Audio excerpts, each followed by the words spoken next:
but your nucleus, your family, the people who have packed bags and dragged bags through airports and been on 14-hour flights and have missed you for 6 months. And all of those people, they need to see that finish line. And sometimes you have to make sacrifices just like they have made sacrifices to get to that finish line. What gets you to the finish line as whole as possible is where you want to really be. I don't think any of us, I don't meet any malicious person who said, I'm just going to spend 300 days every year away from my family. That's what I'm going to do. No, it is a struggle. But I think, this system, to be honest with you, the system of achievement, the military is a kind of a up or out kind of mentality, right? You constantly have to be doing at least something to even be average or be considered average by the system that we judge people by. So there are always these forcing mechanisms for you to, even when sacrifice is not required, to even consider sacrifice. Something as simple as there's a Saturday barbecue or Saturday volunteer event, and you're a senior NCO. Do I go to it or do I not? It's, if I have leadership who says that I need you to be here because this is going to, this is something that, looks favorable upon you. Do I go or do I not? Even little simple things like that make people, question, where, their loyalty to what they believe in. And it's just, it's the system. It's the system. But what I tell people is always do what makes you feel happy and what's going to keep you and your life sustainable. Because at the end of the day, that uniform is going to come off. And you have to be in the house with these people. You have to set up another life with these people.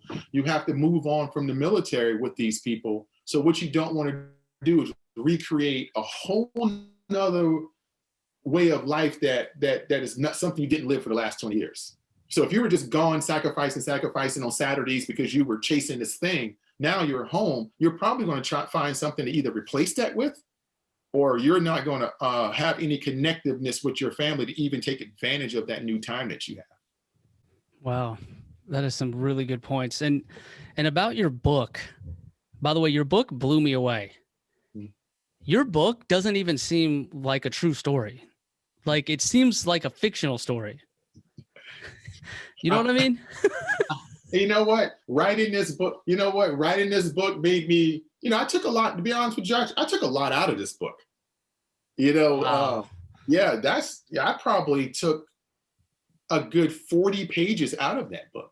Holy cow. Because I didn't want to take away from the story with too much what I considered negativity, right? It would have been too long to get into the what I was really trying to say. I think I said enough about things that have happened to me pre-military to get the point of where I was trying to go.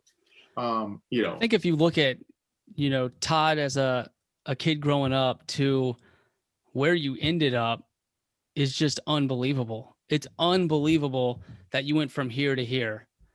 You know what I mean? Like, most people have way more of a head start and don't even come close to that. Not even near that. And so I was just blown away by the story.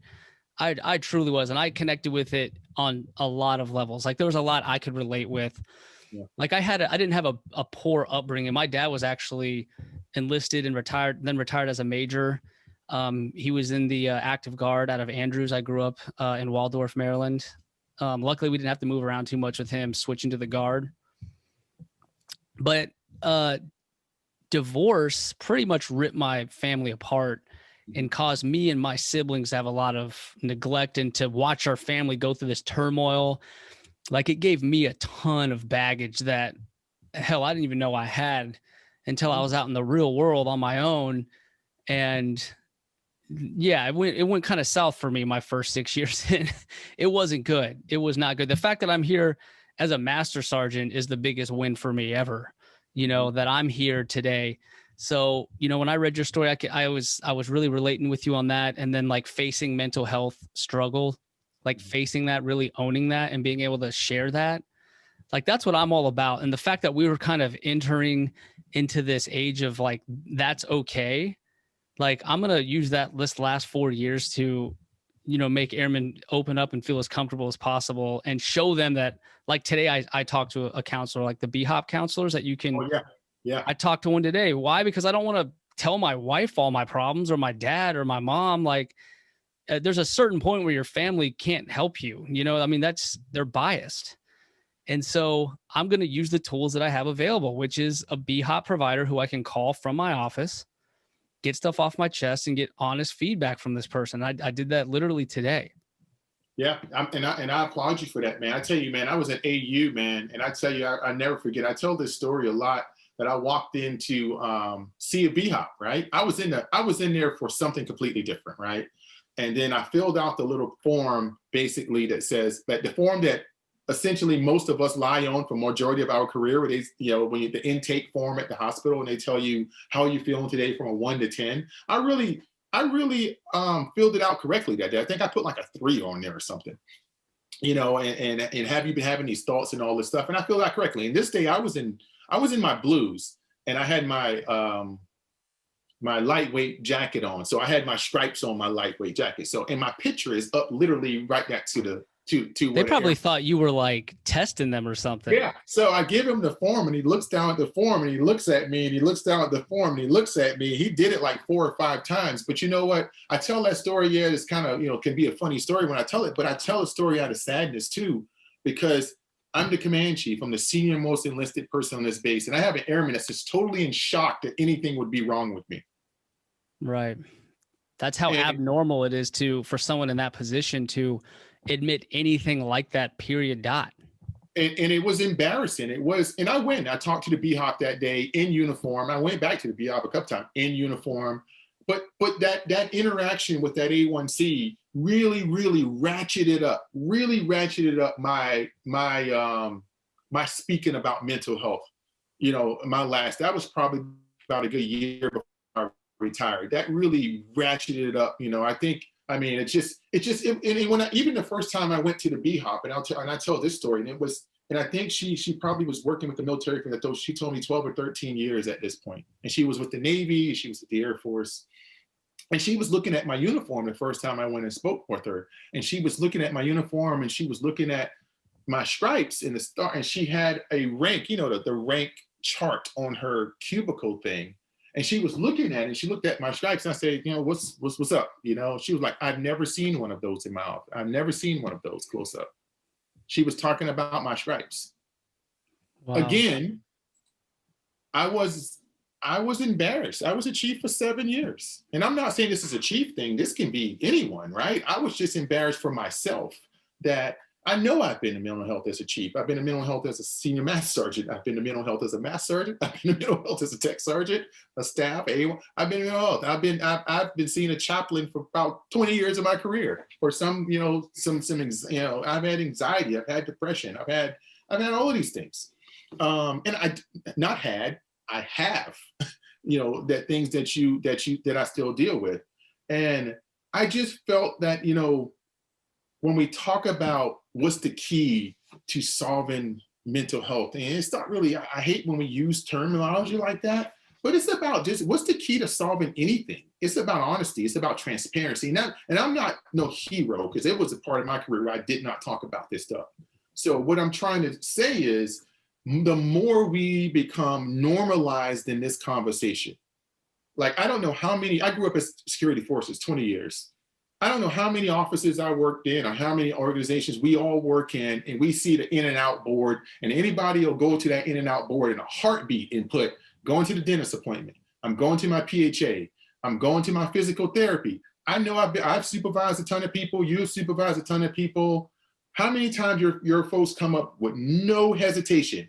Hey, Sergeant, I'm going to the dental appointment. Hey, I have physical therapy on my back today. Hey, I have all these things. Hey, my kid has this. They'll talk about all of these, but no one rarely ever comes up and go, hey, Sergeant White, I'm headed over to mental health for my BHOP appointment, or I'm headed to the hospital. Why is that the negativity that stops? I mean, why is that the line that we stop at? I don't understand. I think it's up to us to normalize it, though.